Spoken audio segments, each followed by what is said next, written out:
Cheers!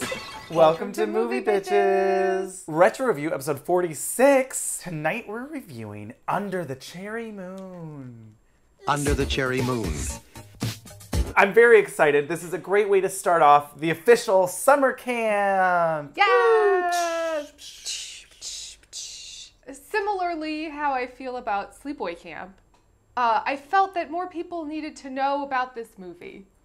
Yes. Not putting them in the same category or like one's not better than the other. I mean, obviously Sleepaway Camp is better because it's a masterpiece. But Sleepaway Camp is a masterpiece. Similarly, I feel like nobody talks about this movie and it's great. It's great. Okay. I don't know if I knew what I was getting into when you had us watch this. I kept you totally in the dark. I was expecting it to be a lot worse, and like more laugh at it. I definitely did, but mostly it was with it. It was just campy fun, and in many ways it knew it was campy, and in a lot of ways it had no idea. It's a fascinating watch. Oh, right. So, Under the Cherry Moon, the sequel of sorts to Purple Rain, in that there's like a trilogy of Prince movies. Purple Rain, this, and then Graffiti Bridge, I think, is the other one. Yes, this Prince opus. This, like, his attempt at a Fellini, Truffaut, European, film. I mean, yes.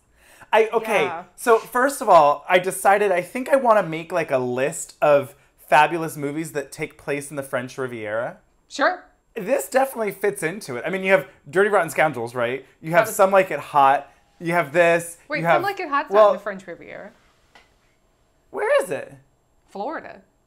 I mean, technically they filmed it in Southern California, but... Why did I think it was, like, fancier than that? It's, like, yachts and millionaires on the beach. Right. But it is, in fact, not... But it's, like, West Palm Beach, not... Yeah, no. Not Nice. Yeah.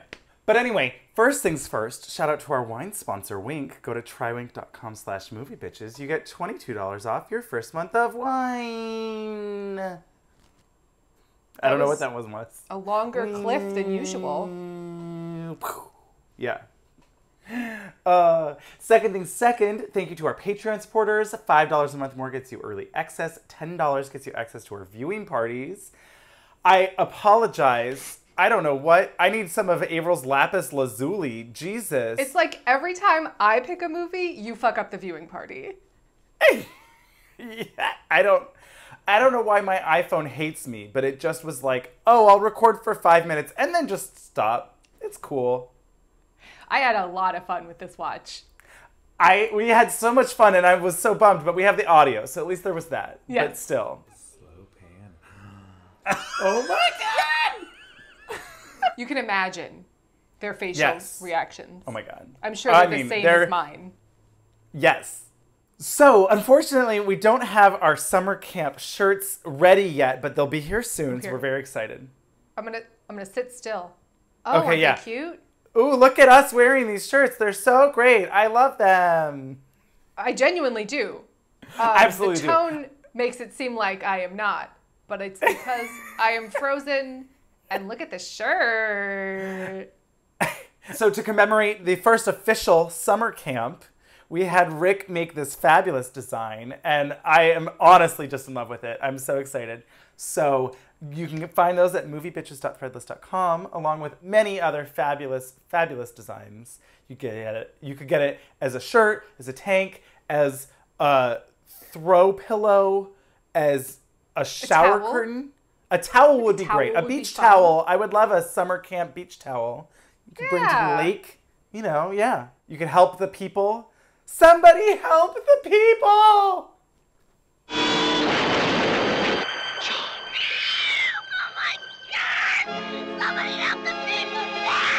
I mean, these outfits we will talk about. There's so many facets. There's so many things that are right with this movie, and yet so many things that are so wrong with this movie. It's great.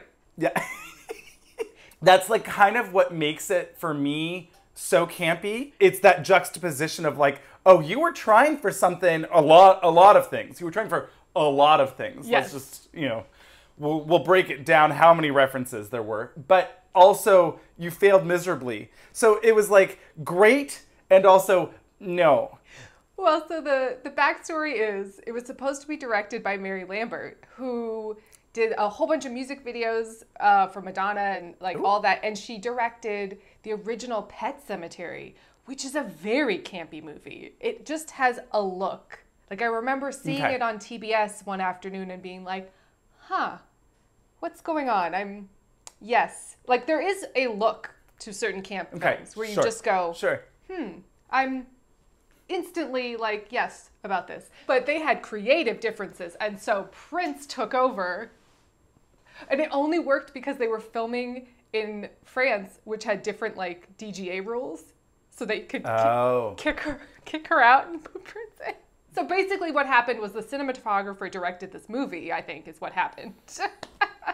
That makes sense. But yes, it is a masterclass in like egomania. I really do love those movies where you just can't look away. This is the successful side of it. Like I was trying to think, I was like, what's the last movie I saw that was just like an ego-fueled, mess? And I was like, I think it was The Mummy with Tom Cruise. Oh, yes. Or also Murder on the Orient Express. Those were about the same time. Yeah. I mean, anything with Kenneth That was Branagh. the Kenneth Branagh show. Kenneth Branagh is camp, by the way. Yes. If anyone was wondering, he equals camp in the egomania category. Oh, I do love him for that. But yeah, that's the last one I could think of where I was just like, oh, this was just all the wrong decisions because of one person's ego. Fascinating. Yeah. Okay. And probably any Mel Gibson movie in the past 15 years. But those aren't fun. Well. Oh, no. Well, Naked Guy. That was fun. From Hacksaw Ridge. I forgot that he directed that movie. Yeah. But that Naked Guy was the only fun part of that movie. And the rest of it was just like, ugh. But when I think about it, we do bring this film up a lot. Hacksaw Ridge is kind of camp. It's like war camp, It's war camp. Because there's lots of categories, right? This whole summer of camp, we were trying to fill all the varying degrees of categories of camp because it is a wide range. And that does fit the war camp category because that movie is insane and like next level. I mean, he drop kicks a grenade. I forgot about that. Like it's next level. So, anything can Definitely be camp. war camp. Yeah, yeah. So this was sort of in the ego-fueled mania camp category. Yeah. I think what makes it really work is that in the end it's still Prince, and Prince is the ego-fueled mania. So it's like, well, this is still fabulous. Like, this is everything. Yeah, you're not mad at it because you're like, yes to these music videos in the middle of the movie. I am in. Yes to these outfits. Yes, you are wearing extremely couture, handmade outfits for every single scene, and yet you are supposed to be destitute. Yeah. I love it. I was just like, I want to see this closet or what suitcase is he living out of that he has all of these outfits. We'll get into the outfits. Okay, so the movie starts, and he's wearing a, gypsy turbaned, sequined, beaded head wrap. Fabulosity. That's where we start. Yeah, well, and the movie starts and it's Casablanca. Yes, I mean it is literally she walked into my gin joint. I'm both playing Sam and Rick somehow, and yet I'm wearing this like glittering beaded. Yes. And I have all of the eye makeup on, all of it. Oh yeah, all of the eye makeup the entire time. Loved it. And then I love that it just becomes this farce.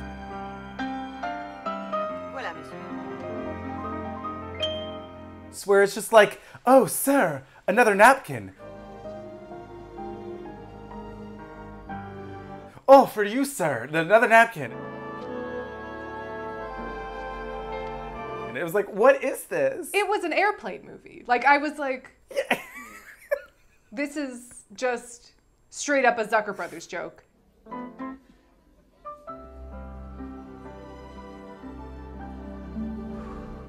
But is it? Like, is that the tone they were going for? It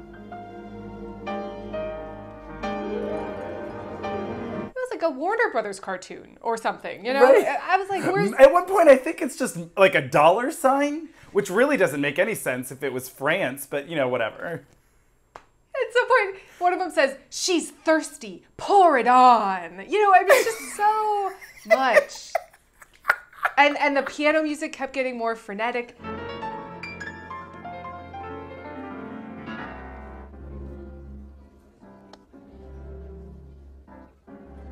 So then they're giving the eyes to each other, and then a theremin starts playing, you know, it was like theremin eyes. I did love that he had a full backing, like, band. But of course. You know, it was just him on a piano, but yet there were strings and a theremin and... That's right, Cutting. Give that Bella Lugosi look. Can we talk about Tricky? Oh my God. Oh my God. He is the Obsessed. campiest actor in the movie. Honey, don't you know I slap the waves out your head? Absolutely. Everything he says is gold. Yeah. Yes. Wait. We have to talk about, this was like kind of the most important thing to me. The Mistress Rich Lady's feathered headboard. Did you notice? You saw it, right? It was just plumes jutting out straight from the headboard, plumes of ostrich feathers? Just, hey, oh, the nightmare that it would be to clean. And just, they would break and they were jutting horizontally out onto the pillows. It really stood out. Yeah. I felt like I needed to Literally. talk about it. Yeah, literally. Oh yeah, because, okay, so the movie's in black and white, obviously. Yes. It was shot in color. Was it? Interesting. Because it doesn't look like black and white. I mean, it looks too clean. No. You know? I don't know if they always planned to convert it after or if they decided in post it needed to be more art house or whatever it is. I do kind of love that it's in black and white though because it makes it even more pretentious. Of course. I am nothing without your touch, my love. I am nothing without your kiss. So, Prince, Playboy, Yes. extraordinaire, living in Nice, seducing women. Till then, my love. Ciao. For money?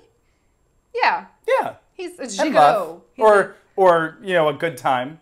Or a good time. He's paid for that wardrobe Exactly. with the hand-encrusted, custom-made heels that he wears that matches his outfit in every single scene. Well, you know, Avaryl, it takes money to make fabulous couture clothes to then get more money. The famous capitalist saying. I love that he was just walking around in heels and eye makeup. And like was just, that's so awesome. And backless jacket we capelets. will get into, what was that? He had to show off his tush, his little Yes. tushy, and just the low back. A front-loaded, backwards cape. The outfits were out of control. Out of control. He was dressed more flattering than Kristin Scott Thomas. Because some We of haven't her even talked outfits- about Kristin Scott Thomas. Oh my God. So this is Kristin Scott Thomas's first movie. Yeah, introducing. She's Crazy. gone on the record as being like, well, I just said yes because I didn't know any better. And I thought, well, they're giving me a lead in the movie, so I'll say yes. I mean, did it turn out poorly for her? I wouldn't say it turned out poorly for her. The film was an absolute, like it got raspberries. It was, you know. I'm sure. Golden raspberries. Raspberries. But I would think that, like, she didn't come out, like, she was good in it. She was, you know, perfectly lovely and whatever. I just don't like know. the idea that she's fresh out of, you know, probably some fancy acting school. Because she does speak French too. So I think maybe that had something to do with it. Like, because she's now and later in her career, she's been making movies in France a lot. And so maybe that had something to do with it. But I just like the idea of her just being like fresh out of acting school and like having to say these lines and act across these people Prince. in this nonsense, fabulous craziness. I like that. Big as a balloon, so I can touch the clouds. So can I. My father has a Learjet. Oh. She also was just in Military Wives, that cute movie that I think I told you about. I don't remember. Your mom will love it. Great. It's like Calendar Girls meets Sister Act. Great. Why is it called Military Wives? It's because it's based on a true story of military wives that started a choir in England during like the Afghanistan war, and so it's the military wives that do it. So it's like that, Calendar Girls aspect of it. Right. But then they start a choir. It was really cute. I feel like she's great. They could have workshopped that title. Sure, it's pretty generic. But that sounds cute. I will watch it with my mom. It is. I recommend it. The acting is so childlike and free. Yes. It's quite magical. The rapport between Tricky and him is so campy. Please, madam, look at these poor, innocent faces. These mean streets are no place for a couple of fine, decent hoodlums like us. Child best friend. Yes. When Prince is wearing his Zorro hat in the bathtub and they are chatting to each other. Fascist. How much is Lady in White worth? $3 million. I decided that I'm only going to wear a hat like that in the bath. Great. Anytime I take a bath, I have to put on my Zorro cowboy Because you don't like a hat. So if it's just in the bath, it's a real look. Exactly. I love that even in the bath, like Prince was like, well, I need a look. What can I wear in the bath? Well, my head, of course, is free for accessories. So that's what I'll be wearing. That's a really good point, I think, that there's like a juvenile joie de vivre or something about it, right? It kind of gave me, well, particularly at the end, it gave me a lot of West Side Story. Oh, I was going to say Romeo and Juliet, so yes. So, sure, yes, exactly. Well, because it starts, and there's VO from Kristin Scott Thomas, I think. Once upon a time in France, there lived a bad boy named Christopher Tracy. Only one thing mattered to Christopher: money. I think it's Kristin Scott Thomas. Or it was that other woman who's sleeping with everyone with the feathered headboard. They spoil the ending. Yes, Christopher lived for all women, but he died for one.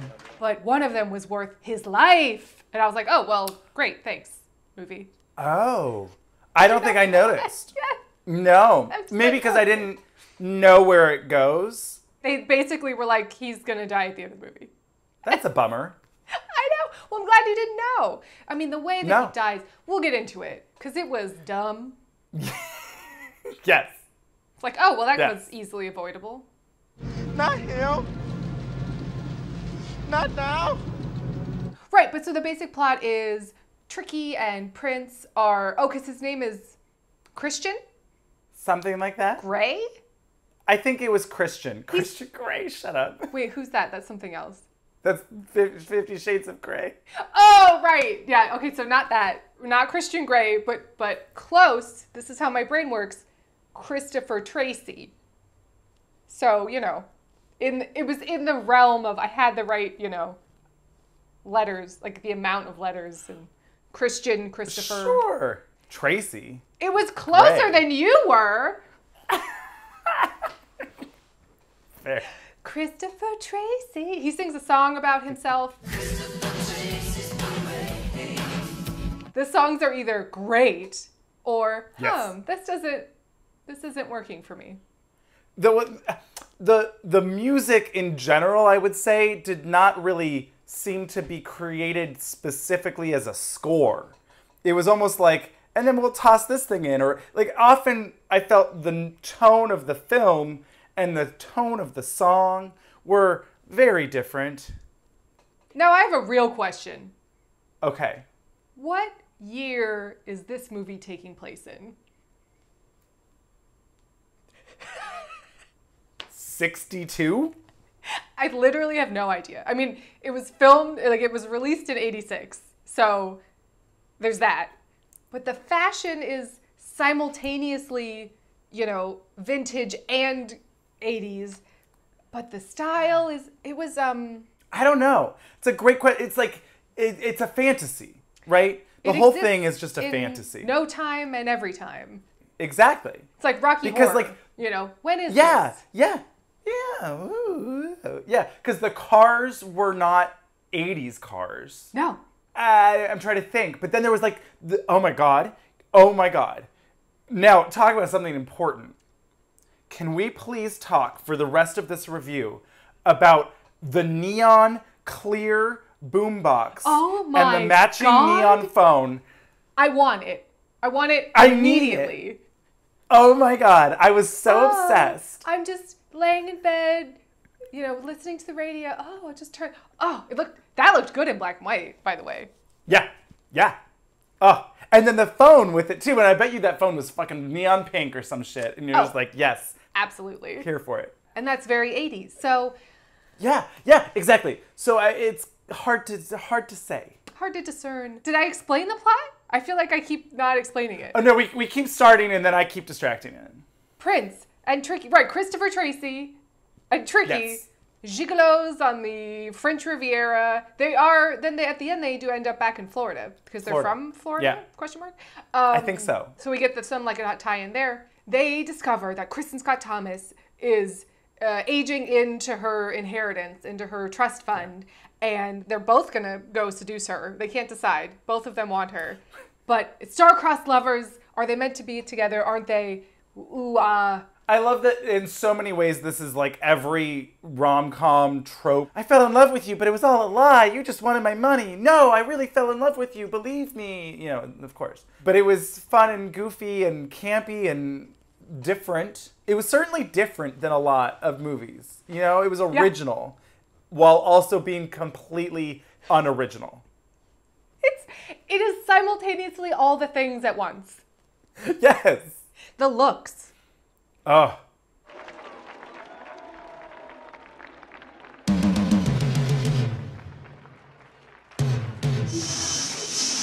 The eyes. Lots of face work. Lots of smizing.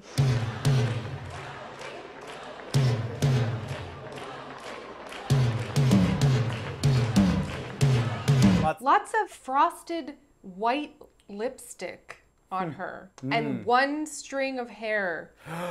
Driving me fucking crazy. I hated it. It was the look, but it was on purpose. Yes. Didn't care for it. No. Oh my God, but wait. So speaking of like 80s-ness, can we talk about the fabulous restaurant party? I know we're like skipping way ahead, but like... Oh! I thought you were talking about her birthday party, which was a different fabulous party. Yes, different fabulous party. Less fabulous, though, than like when they just start dancing and he's performing. And I was like, could you imagine? Like, obviously this was fake, but like, could you imagine being at like some Cannes party, right? And like all of a sudden Prince just starts fucking playing the piano and singing, and you're just like, yes. That was the scene where I was like, oh, I really wish I had seen Prince in concert. That would have been amazing. Yeah. Question. Like, oh, fuck. Yeah. Kiss was not made for this movie, right? I'm pretty sure this whole soundtrack was written for this movie, and Kiss just became like a single after the fact. Wow. I'm pretty sure I read about that. Wow. For me, crazy. It's from Pretty Woman. Oh. Kiss. Don't you just love Prince? Kiss. Don't you just love Prince? Oh my God!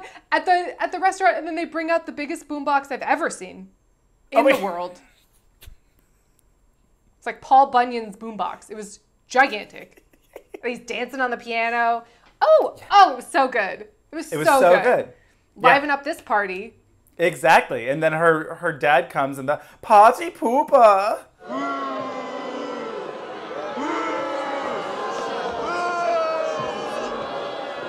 Party poop. And then everyone boos her. Boo! Boo! Boo! Boo! And then he literally shouts party pooper. I loved it. It was so weird. Party poop! Oh, and that's when she's wearing that fabulous flapper 20s headpiece that's like her hair is the beads and oh my God. I was obsessed with this. That was my favorite look of hers. Loved it. Absolutely.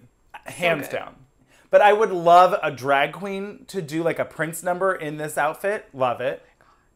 Oh my God. I really would love to see somebody recreate the backless, front-loaded, baggy blazer jacket dress shirt with matching pants and heels Obsessed. I don't know if anyone else could pull this off, though.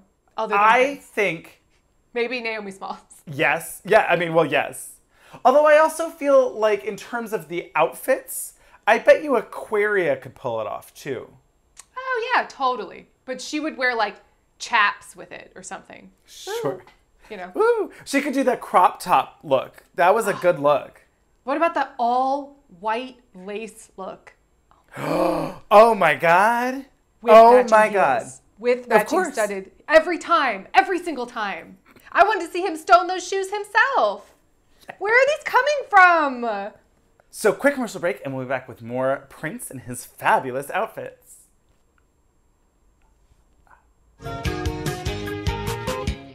Oh boy, so we meet Kristin Scott Thomas. It's her 21st birthday party. Yeah. How do you like my birthday suit? I designed it myself. Mary! Her mom faints twice in this movie, by the way. Oh! Not including the time she almost faints when Prince accidentally seduces her. Hurry, honey. I can't wait any longer. That was also very Romeo and Juliet. Oh, I'm climbing Yes. the ladder to your bedroom. Yeah, very Oops, that. it's your mom. Yikes. No consequences for that. Just gonna leave this ladder here. I guess nothing really happened. They did just leave the ladder there. Where did the ladder come from? I really wanted to know, but it It was a didn't very matter. specific ladder. Like, It it was- wasn't just, we found this. It was, I mean, maybe on the property, but it was just, it was Right. like a very specific, almost like fruit picking ladder or something. It was, but it was like curved, but then it happened to be the exact appropriate height for the window level. Maybe it was for window washing. I don't know, but yeah, Thought about it. exactly. I thought about it. Yeah, But her party, this was when it was feeling very Fellini. There was jugglers and animals and fire breathers, and it was black and white, and everyone's wearing like costumes, and it was just so, it was trying to be so many things. yeah. And I And enjoyed tarot it. cards. Nice toss. Oh, these tarot cards. Ugh. Oh my god, When I when love he catches them. Yeah, right. He just, and then I loved that it's just he puts his little business card in between. Oh, it's wrapped in gold. Love it. Framed in gold.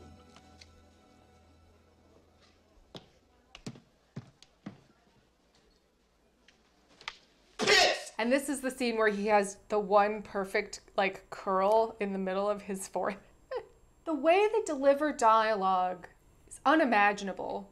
When she's like, I don't go out with people with wedding rings. And they don't wear wedding rings either. Then they must be wearing diapers. They must be wearing diapers. Because then Everyone they'd be so who's young. unmarried as a child. I don't know. But also, he But the wasn't way- wearing a wedding ring, was he? Yes, he was, but I don't know why. And I don't think it was necessarily a wedding ring because there's sure. never any indication that he's married. For some reason, I thought it was on the other hand, but I don't know. That wouldn't make any sense. I mean, why would you write a whole scene around that happening? Well, right. Her being an idiot. Yeah, well, sure. Like, if that's on her then, if it was on the wrong hand. Right. Girl, I don't know. That's what they do in France. I don't know. Like, what are we doing? I don't know. I did love her little rehearsed. Did you work all night coming up with that one? Maybe if you took off your chastity belt, you could breathe a little more better. I could breathe a lot easier if the air weren't so utterly polluted by your presence. Been rehearsing that line all night, haven't you? Oh, right, because that's when she comes to his place of work and they go out. They go out and have that dance on the patio. In broad daylight, it seems, right? What was that? What was that? It don't turned into know. some fantasy sequence, Right. swirling cameras. Oh, and then they get mad at each other. Punk. Right. Punk, Brat. gigolo, Cabbage head. Cabbage head. The dialogue really. Cabbage head. I don't judge people on their race, creed, or color.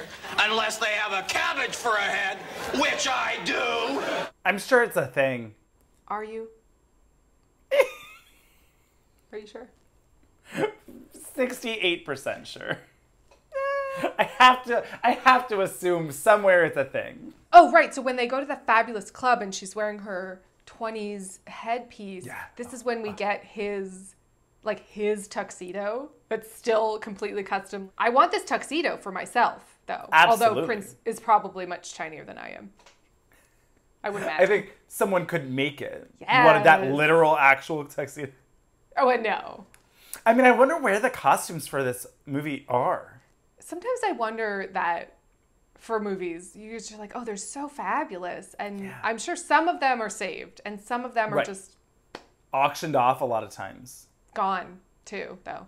Yeah, maybe. I'm sure there's a Prince vault at Paisley Park that's like, you know. Yeah. All of the beads and everything. Oof. Oh, so good.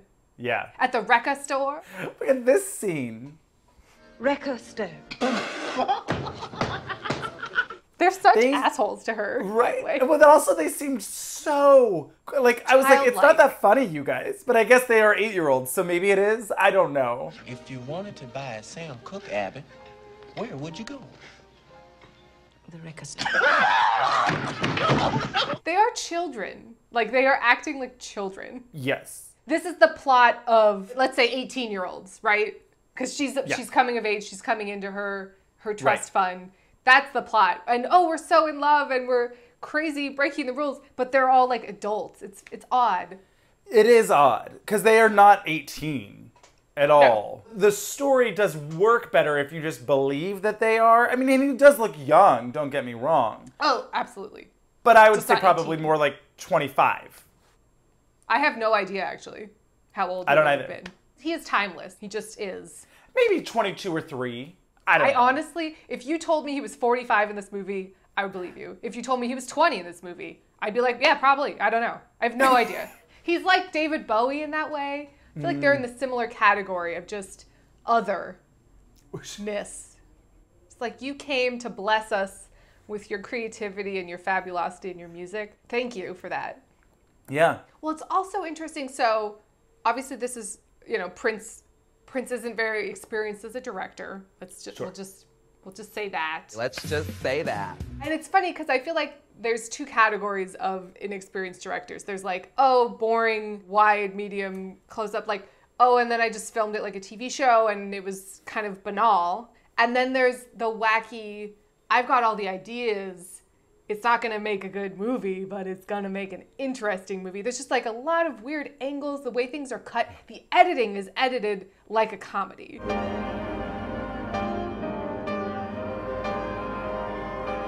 The way that it's put together, there's fourth wall breaks. Like when Tricky just yells shit right into the camera. Shit! Like straight to camera.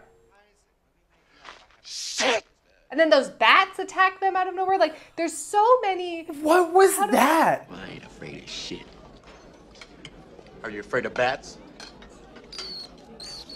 I don't know what that was. I don't know what that was.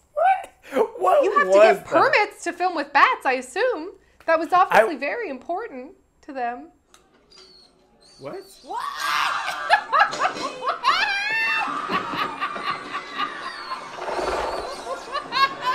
Well, it wasn't even like it was some sort of thing where, you know, it was like oh, waiter, there's glass in my steak. This is crazy. You know, to get a free meal kind of thing. It wasn't that because like they couldn't plant fucking bats in the fucking rafters. But then why were there bats in this restaurant? And everyone running back. It's just like, what is going on? There's like nonsense where you just are like fascinated by the nonsense. Oh my God, what? Yeah. What? How? In a million years, like sometimes this movie will get a little, you're like, okay, it's moving along and there hasn't been well, now there's bats? Like it just it keeps you guessing, you know? Yes. Yes. Never in a million years would you expect that to happen. Remember his, I mean, most of this review will be about the outfits, but are you surprised? Remember his monogrammed silk pajama set that had matching silk heels when they like run off together? Let's run away. To the cave for the first time. When they go to the Phantom of the Opera, I'm Keeping You Here cave. Remember the weird like candle cave that he takes her to? Like the alcove? Wasn't that just at the end? They go there before and they make out like teenagers. Did I miss something? Did you fall asleep? No, definitely not. But I don't... She's like, let's go. And they go to that alcove before the end. And they make out in front of the ropes and candles, which made me very nervous. It was a fire hazard. And they like make out. And she's like missing for a few hours, remember? No. Before Tricky tells her that they're just after her money. Because they were supposed to go after the drag race. So many things happen. Remember when they drag race? Yes. I don't know. What happened? How drunk did I get? I don't know why I don't remember that. Well, he's wearing a matching white silk pajama set that is monogrammed, that also has matching, seemingly silk heels that he wears to the beach. Oh, yeah. I was just going to say, you're going to destroy that silk in that grotto. No. That grotto, I was really waiting for, the children and the music of the night, or whatever. Yes. How's that song go? Oh, yeah. I don't know. The music of the night. The music of the night. I mean, very that, but also it was very Lost Boys. Come to my grotto. I'll feed you worms. Yeah, it was very that. Yeah. Now, yeah. If you revealed to me at some point that Prince was in fact a vampire in this film, and that's why the bats were there, believed it. Yep, makes 100% sense. believed it. Yep. Let me take you to my cave. Mm-hmm. My fashion is from all ages because exactly. I'm a vampire. I'm acting like I'm 18, but I seem otherworldly and older in some ways. Yeah. Hey, did we just crack it? Is he a vampire? Yes. Yes. Now, would I watch a movie called Vampire Gigolo? 100%. Yes, please? Maybe not Gigolo, but yes. What if it was called The Vampire Formerly Known as Prince? Well, I was more so imagining like a completely separate film starring, let's say, Michael Fassbender as Vampire Gigolo. And, it's in the French Riviera, and he's seducing women for, monetary and other purposes. I'm into it. Yes. Flesh out the details. Maybe he has an apprentice. I don't know. Ooh. I'm into it. Maybe his apprentice is Elizabeth Debicki. Yes. Into it.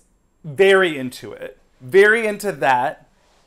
Definitely, they're both bisexual, and it's just like sex with everything. It's a free-for-all. Yes. A smorgasbord. Absolutely. I don't think the title is right. The title feels like a sci-fi film. Yeah, it's like, that's a no. It's a pass for me. But the premise, yes. If you saw a poster with Michael Fassbender and Elizabeth Debicki, and it seemed like it had some money behind it, and then you read Vampire Gigolo, you'd say, yes, sir, I will watch that film. I mean, I would, but I would be like, this seems like a disaster. What is this hot mess? Not like, ooh, yes, tell me more, That's my issue. Yeah, okay. Dirty, rotten vampires. I think that's... Vampire in the title is rough.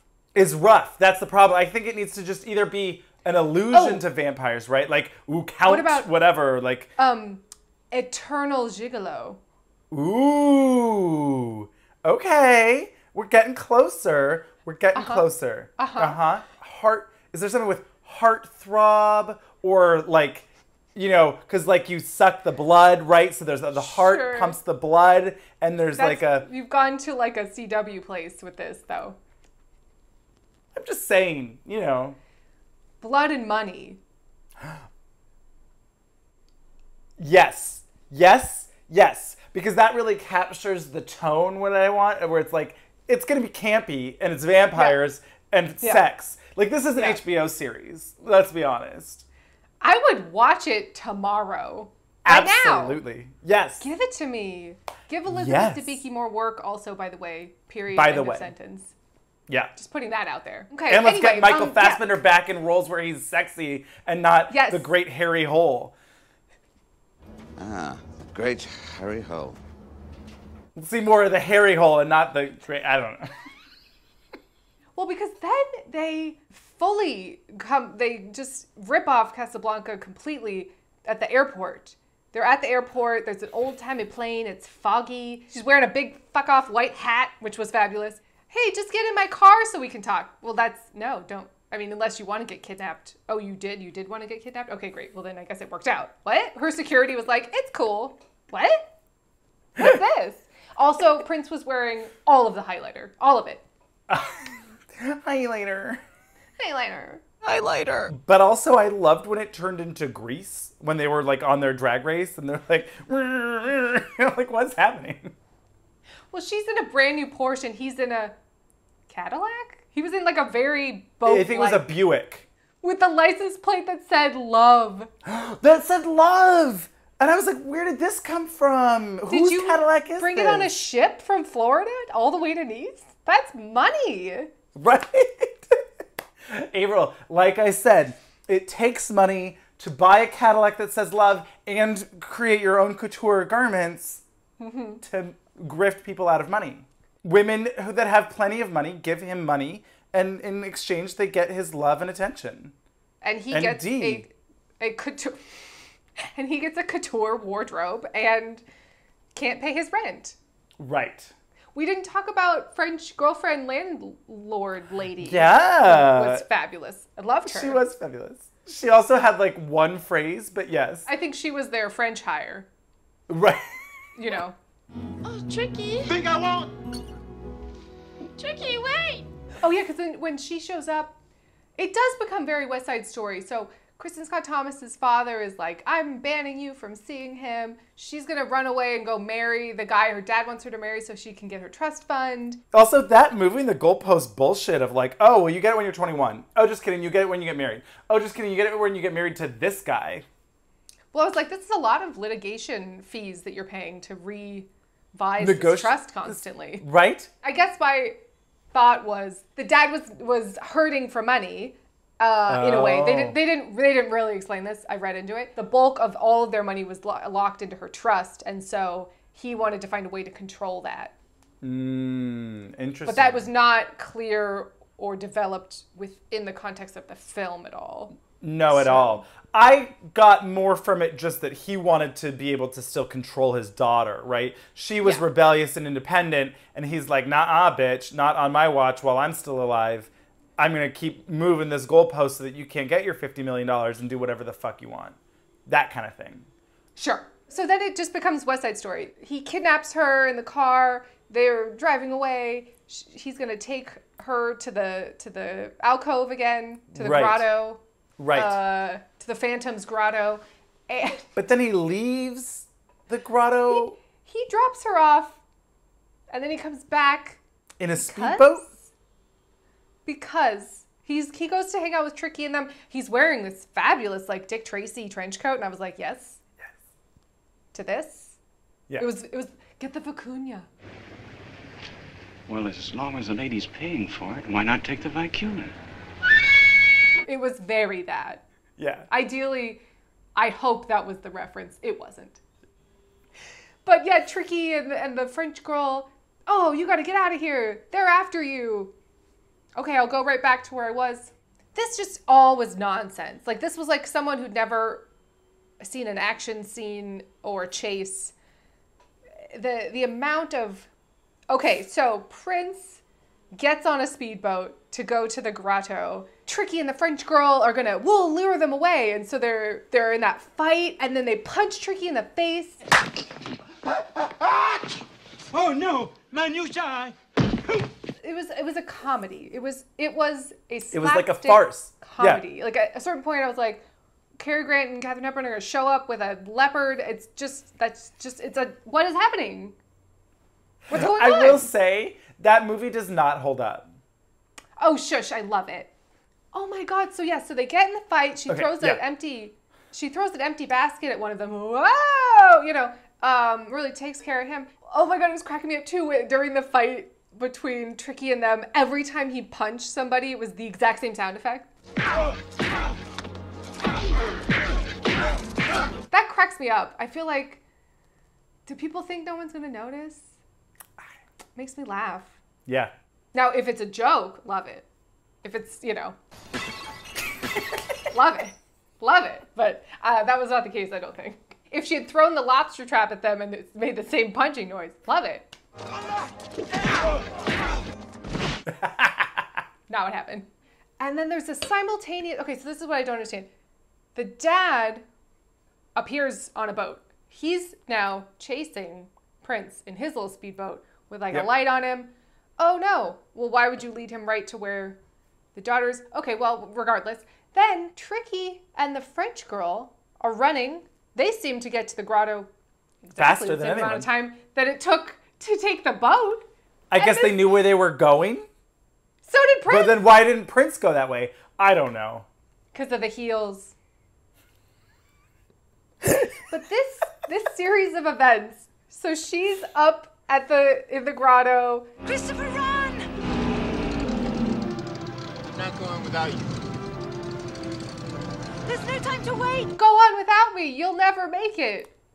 And he's like, nah. And steps out of the boat, and then they just shoot him. Right? What did this mean? Go on without her where? Continue on into the sea. I don't know. They murdered him. They murdered him. Yes. And she's like, no. Well, and then I was confused because I was like, oh, Jesus, this movie got dark. And then she's like, oh, I'm going to go with Christopher. I'm not going home. I'm going with Christopher.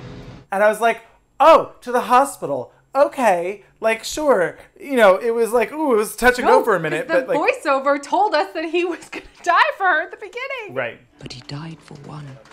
Tricky's showing up in this monotone acting. Dear God, don't take Christopher yet. He ain't ready, Laura. He's just a baby. Not him. Oh, that's what he's like talking to God. He's like, not him, not now. Not him. Not now. Really, his acting really sent me. Oh my God. Christopher, down. I told you we should have came here. And then cut to Miami. And now they own a building. Oh, wait, because I guess she got her trust because she was like, fuck you, Dad, you murdered the person that I loved, so now give me my trust fund. I don't know. And then she invests in a building with Tricky. Because Tricky's, lifelong dream was to be a landlord of an apartment complex in Miami. It was his investment proposal to her? I'm confused. I shall come in a few months to see how our little investment turned out. How'd you like being the landlord of your very own apartment complex? Fine. Oh my gosh. I just can't say enough about Tricky. I just loved his performance so Absolutely. much. Come on, let's kiss and make up. Mm. And then we go to rock and roll heaven, and I loved this. I watched every second of this credits. Yeah. Now, here's a question. Did green screen exist in the 80s? To a certain degree? The carpet was like on, it was like they had like, and maybe they matted it out. Like that's a lot of work, but maybe they did. I don't know. I was impressed. I was like, ooh, look at this. Right? They're floating in the thing. This and his music crop video. top fabulosity. Music video title sequence. This crop top matador outfit blew my mind. He has a tambourine with a scarf hanging from it. Love this. I love this. Loved it. I don't think I've been as entertained in an end credits sequence for a very long time. Right? Yeah. But also, why wasn't Christopher Tracy trying to pursue a career in music? It's a great question. I guess he was. Vaguely, he was lost. He was young. He was too distracted by his love of women. He's 18. He doesn't know what he wants. Yeah. Music is an opportunity for him to seduce older women and get more money, but it's not necessarily what he wants to do. I don't know. Oh my God. That scene with older woman, feathered headboard lady, when they come home and her phone's ringing and she doesn't answer it, and then there's like her husband or whatever, somebody on the answering machine, and he's playing silent movie music to it. Like it was like Peter and the Wolf. Oh, it was so good. It was so good. I called you 5 times last night. Now, where were you? With me. I hate this damn machine. Wasn't that Kristin Scott Thomas's dad? Oh, maybe that was him. It was her possessive somebody. Right. Oh, right. I Because wasn't she sure. says he's so possessive or whatever, and he's like, I bet you're his prized possession. Ooh. Yeah. I'll kill him. You know I love you, darling. See you. So originally, they wanted Madonna to play the Kristin Scott Thomas part. I don't think it would have worked. It would have been too many bad actors in one movie. That's what I was going to say. She really grounds it. Yeah. You know, everyone else around her has a certain amount of charisma and charm, but can't act. And she is like, you know, the anchor. And if you put Madonna in there, it's just, I mean, maybe it would have been even more crazy. I mean, maybe, but like in a different way. But I don't know. I feel like both of those egos, it might have just never, like the project might have never happened. Exactly. Like it just would have. That's exactly what I was about to say, was that it, like, I think it's too much. You can only have one person. You can only have one single named person in a lead role. Now that's interesting. If we got, you know, like a movie together where it's like Cher, Madonna, Prince, like all of it, because we know how Cher feels about Madonna. It seems to me when you reach the kind of acclaim that she's reached and can do whatever you want to do, you should be a little bit more magnanimous and a little bit less of a... Oh my gosh, so the other funny thing about this movie was when it came out, they did a contest, and whoever won the contest, the movie was going to premiere in their hometown. Ooh. Stakes were made because the woman who won lived in Sheridan, Wyoming. And so they like premiered this already terrible film like in a random small Sheridan, town. Wyoming. I feel like they've really stopped doing sweepstakes. Like or that. Now it's if you win, we'll fly you to LA or New York. Yes, exactly. We're not coming to you. No. We will pay for you, single person or two maybe, to come to us. And you get to go to the premiere instead of... Yeah, exactly. We're packing the whole cast and crew. Can you imagine? You're Kristin Scott Thomas. It's the first film you've done. It's a mess. You have to go promote the movie at the premiere in Sheridan, Wyoming. At like I think it was at like a Radisson or something. I mean, it wasn't, but it was like some hotel. You know, it was like not fancy. Right. Oh my God. Wild. So anyway, yeah, I really love this movie. I think it's so fun and weird, and it's a little time capsule. It's very interesting. You know what I really loved about it? It was so earnest in its ambitions. Yes. And while it wasn't always successful, there was always an element on screen that was. And even if it's just that, like, his outfits in this just scene his are... shoes. Yeah. It's fine. Because there's always something there that's successful. Something you're never bored. It's like, No. oh, and here's a Prince song. Oh, here's some fucking bats that are attacking them. What's going on? Oh, here's this crazy fucking outfit that's happening, you know, or this weird performance or that. Yeah. Wacky. And Prince is just so charismatic and sexual and just like, you know, you're just like, yeah, I get why anyone would be like, here's 9,000 franc, like, let's get it on, you know? Yeah, I get it. So if you haven't watched the movie, go watch it. Even if you watch this, I feel like it's still going to be mind-blowingly fun in a way. Like, absolutely. It's not really like a spoiler. You really do have to experience it to fully understand. And it's very rewatchable. I mean, I've only watched it once, but I would rewatch it again. I mean, we didn't mention, so I wore this. I feel like Prince is definitely on Fabulous Cunt Island, right? He's certainly creating the music for Cock Cove. He's there in some way, shape, or form. I don't know. I also do feel like he is a galactic treasure. Oof, that is accurate. Cheers to Prince. Cheers to this campy, fun movie. Cheers to summer camp. I'm very excited that we're starting it off with all of this.